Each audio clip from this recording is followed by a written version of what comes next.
Distribusi. Distribusi pendapatan dalam Islam merupakan penyaluran harta yang ada, baik dimiliki oleh pribadi atau umum publik, kepada pihak yang berhak menerima yang ditunjukkan untuk meningkatkan kesejahteraan masyarakat sesuai dengan syariat. Fokus dari distribusi pendapatan dalam Islam adalah proses pendistribusiannya.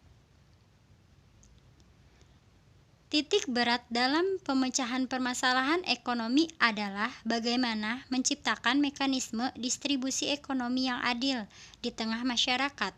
Distribusi dalam ekonomi Islam mempunyai makna yang lebih luas, mencakup pengaturan kepemilikan, unsur-unsur produksi, dan sumber-sumber kekayaan. Dalam ekonomi Islam diatur kaidah distribusi pendapatan, baik antara unsur-unsur produksi maupun distribusi dalam sistem jaminan sosial. Islam memberikan batasan-batasan tertentu dalam berusaha memiliki kekayaan dan mentransaksikannya.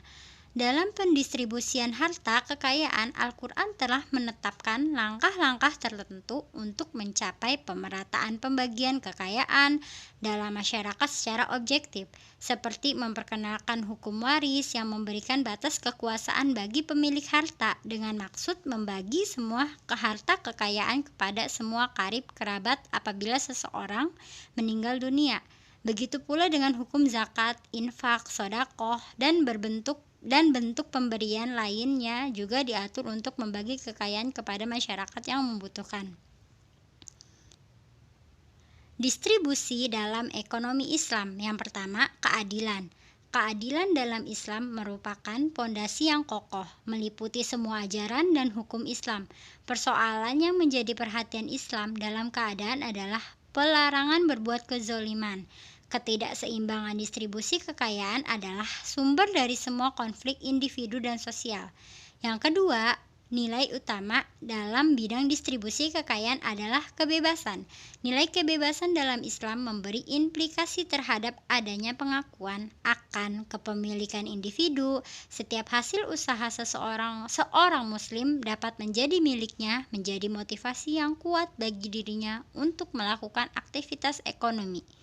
Dalam Islam, legitimasi hak milik sangat terkait erat dengan pesan moral untuk menjamin keseimbangan. Sektor-sektor distribusi yang pertama adalah distribusi dalam konteks sektor rumah tangga. Distribusi pendapatan dalam konteks rumah tangga akan sangat terkait dengan terminologi sedekah. Konteks sedekah ini bukan pengertian bahasa Indonesia, tetapi dalam konteks terminologi Al-Quran yaitu sedekah wajibah, yaitu bentuk-bentuk pengeluaran rumah tangga yang berkaitan dengan instrumen distribusi pendapatan berbasis kewajiban seperti nafkah, zakat, dan warisan. Dan kedua yakni sedekah nafilah sunnah, yang berarti bentuk-bentuk pengeluaran rumah tangga yang berkaitan dengan instrumen distribusi pendapatan berbasis amal seperti infak, akikah, dan wakaf. Ketiga hudud hukum adalah instrumen yang bersifat aksidental dan merupakan konsekuensi dari berbagai tindakan. Yang kedua, distribusi dalam konteks negara. Prinsip-prinsip ekonomi yang dibangun di atas nilai moral Islam mencanangkan kepentingan distribusi pendapatan secara adil. Negara wajib bekerja untuk meningkatkan kesejahteraan materi bagi lingkungan sosial maupun individu dengan pemanfaatan sebesar-besarnya sumber daya yang ada.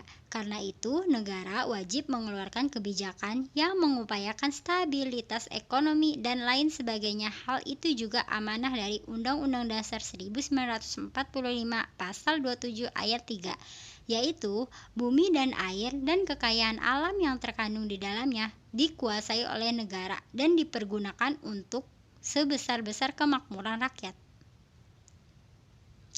Yang ketiga yaitu distribusi dalam sektor publik, yaitu pasar. Perspektif teori ekonomi menyatakan bahwa pasar adalah salah satu mekanisme yang bisa dijalankan oleh manusia untuk mengatasi problem-problem ekonomi yang terdiri dari produksi, konsumsi, dan distribusi. Dalam kacamata ekonomi pasar Islam, mekanisme pasar menekan seminimal mungkin peranan pemerintah. Pembenaran atas dibolehkannya pemerintah masuk sebagai pelaku pasar investasi hanyalah jika pasar tidak dapat dalam keadaan sempurna. Dalam arti, ada kondisi-kondisi yang menghalangi kompetisi yang fair terjadi atau distribusi yang tidak normal seperti biaya transaksi, kepastian hukum, serta masalah dalam distribusi. Kepentingan negara, pemerintah dalam mendistribusikan pendapatan di pasar adalah bagaimana pemerintah dapat menjamin pendapatan barang dan jasa seluruh bangsanya tidak hanya beredar pada kalangan tertentu orang kaya, tetapi keadilan bagi seluruh rakyat.